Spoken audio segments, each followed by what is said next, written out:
할렐루야. 오늘도 복을 쫓아가는 인생이 아니라 복이 찾아오는 인생으로 살아가는 여러분이 되기를 축복합니다. 우리가 살다 보면 때로는 우리가 처한 상황과 문제가 실제보다 훨씬 더 크게 느껴질 그런 때가 있습니다. 더치 시치의 소망이라는 책에 보면 이런 글이 있습니다. 우리의 삶 가운데 믿음이 사라질 때 적이 크게 보인다. 참 의미 있는 말이죠. 마크 트웨이는 이런 얘기를 남깁니다. 나는 연륜이 많이 쌓였고 덕택에 사람들을 휘청거릴 수 있는 큰 시련들을 많이 알게 되었다. 그러나 그 가운데 상당 부분은 내 생애에 단 한 번도 일어나지 않은 것들이다. 실제로 우리의 삶 가운데 일어나지 않는 그런 문제가 크게 보여서 삶의 어려움을 겪게 되기도 하는데, 그런 때에 우리는 어떻게 그 어려움을 이겨나갈 수 있는지 오늘 본문 말씀을 통해서 영적인 지도를 받기를 원합니다.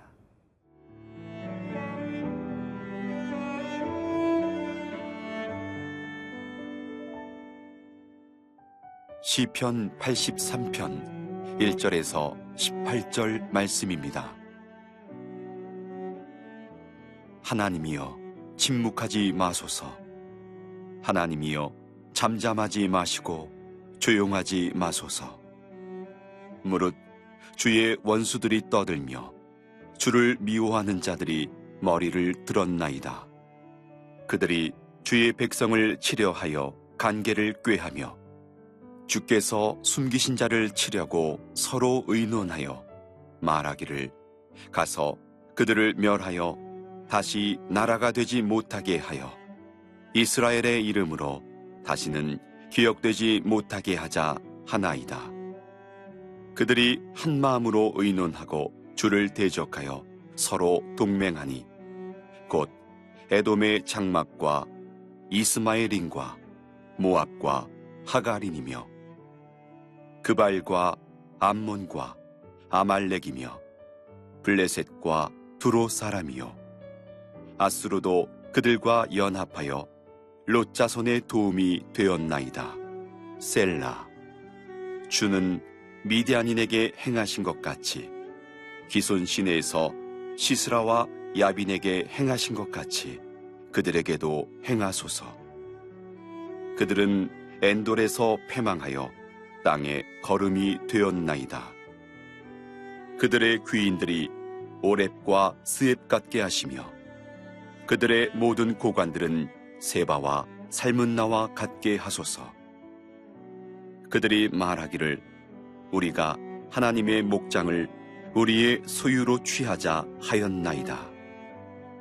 나의 하나님이여 그들이 굴러가는 건불 같게 하시며 바람에 날리는 지푸라기 같게 하소서. 삼림을 사르는 불과 산에 붙는 불길같이 주의 광풍으로 그들을 쫓으시며 주의 폭풍으로 그들을 두렵게 하소서.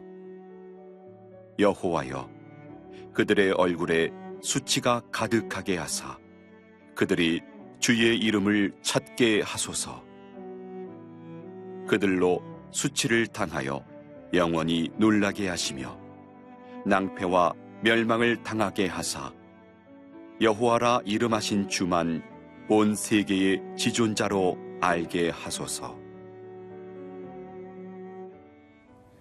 오늘 본문의 1절 말씀을 보면 하나님이여 침묵하지 마소서, 하나님이여 잠잠하지 마시고 조용하지 마소서.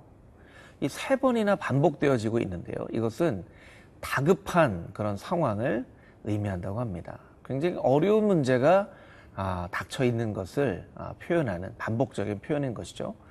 어떤 어려움들이 있었나요? 2절에 보면 무릇 주의 원수들이 떠들며 주를 미워하는 자들이 머리를 들었나이다.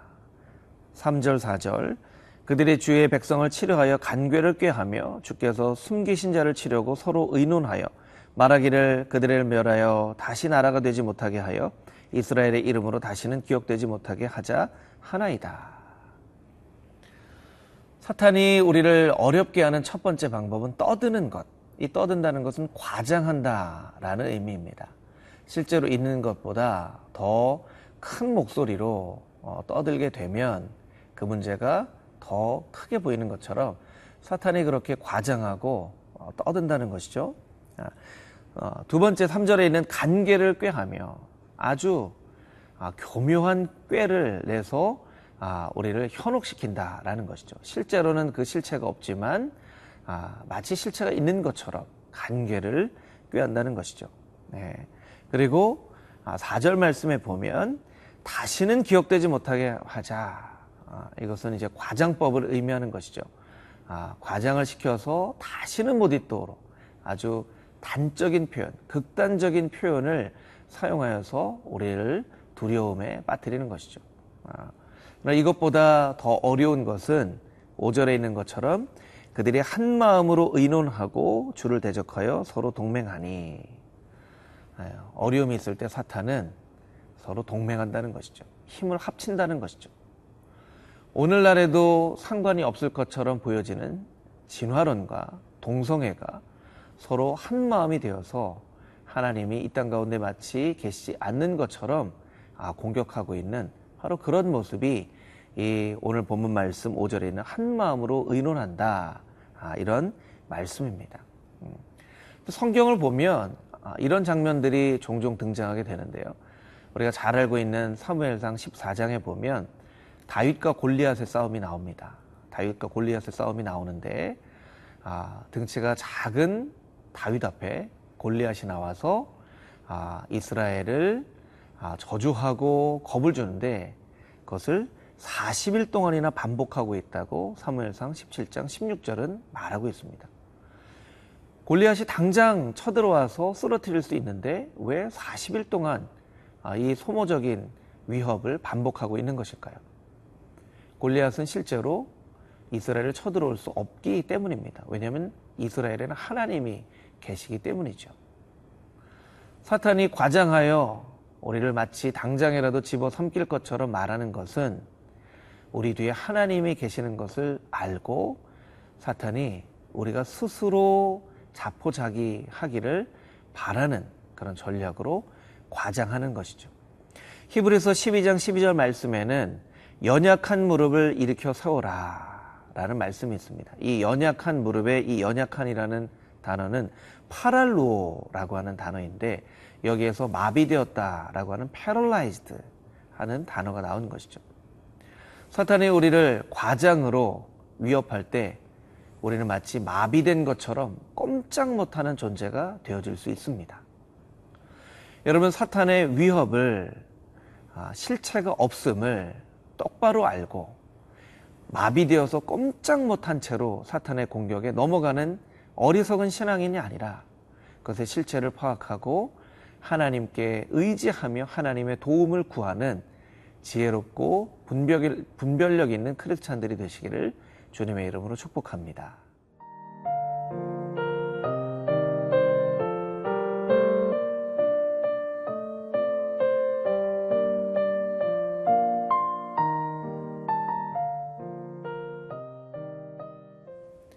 오늘 본문 9절 이하에 있는 말씀에는 하나님께서 역사를 통해서 어떻게 적들을 물리치셨는지 그 이야기를 기록하고 있습니다. 9절 말씀 같이 한번 볼까요? 주는 미디안인에게 행하신 것 같이 기손 시내에서 시스라와 야빈에게 행하신 것 같이 그들에게도 행하소서. 그들은 엔돌에서 패망하여 땅에 거름이 되었나이다. 그들의 귀인들이 오렙과 스앱 같게 하시며 그들의 모든 고관들은 세나와 세바와 살문나 같게 하소서. 하나님께서 과거에 어떻게 하나님을 대적하는 사람들, 이스라엘을 위협하는 사람들을 물리치셨는지 이것을 기억하고 있습니다. 이것을 기억하는 일은 굉장히 우리의 삶 가운데 중요한 일인데요. 왜냐하면 하나님이 과거에 적들을 물리치신 것처럼 미래에도 하나님께서 적들을 물리치실 것이다 라는 소망을 갖게 하기 때문입니다. 우리에게 잘 알려져 있는 시편 23편 말씀에 보면 23편 3절 말씀에 내 영혼을 소생시키시고 자기 의를 위하여 의의 길로 인도하소서. 이 의의 길로 인도하신다라고 할 때 이 의의 길은 히브리어로 미골이라고 하는 말인데 곧게 뻗은 길을 말하지 않습니다. 순환되어져 있는 서클을 말하는 것이죠. 하나님께서 의의 길로 인도하신다고 할 때는 순환하는 그런 길로 우리를 인도하신다는 것이죠. 순환한다는 것이 무엇입니까? 오늘 일어난 일이 내일도 일어나고, 내일 일어난 일이 모레도 일어나고, 일주일 뒤에도, 한 달 뒤에도, 1년 뒤에도 일어나서 이것이 역사가 되어진다는 것입니다. 하나님께서는 우리를 의의 길로 인도하시는데 그 의의 길은 곧게 뻗어서 어떤 한 방향을 향해 나아가는 길이 아니라 매일매일 반복되어지는 일상 가운데 우리를 의의 길로 인도하신다는 뜻입니다. 이것이 얼마나 중요한 일입니까? 이것을 깨닫는다는 것이 얼마나 우리에게 참으로 중요한 사실입니까?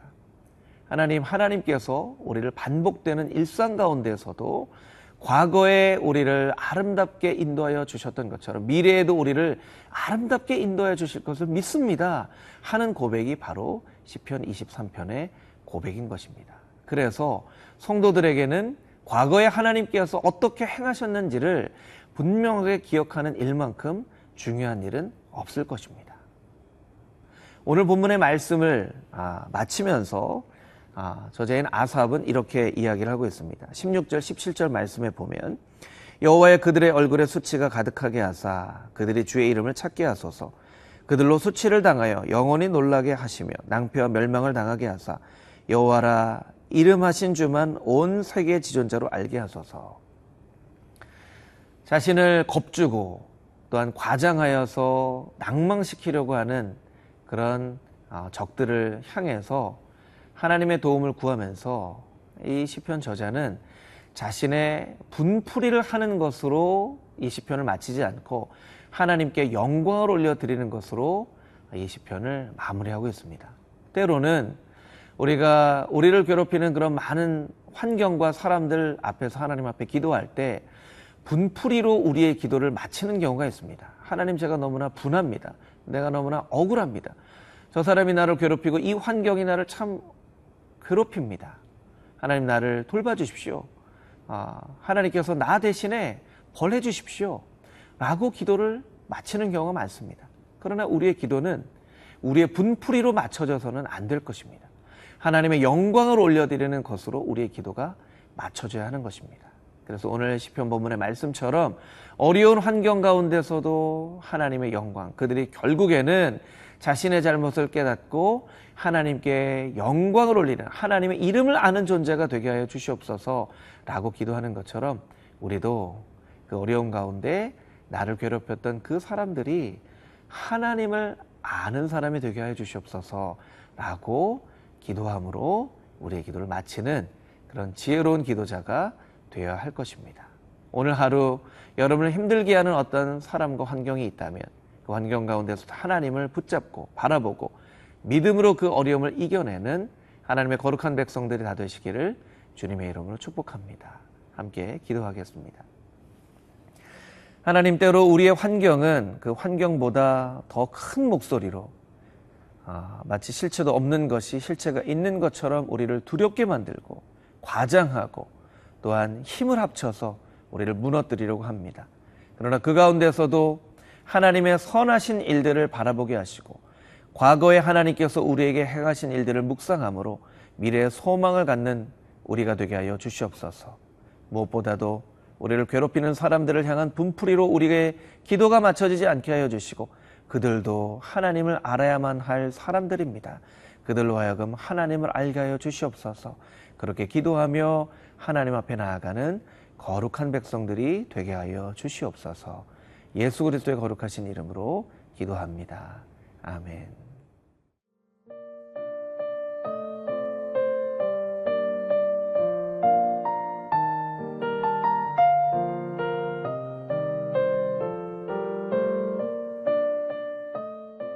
이 프로그램은 시청자 여러분의 소중한 후원으로 제작됩니다.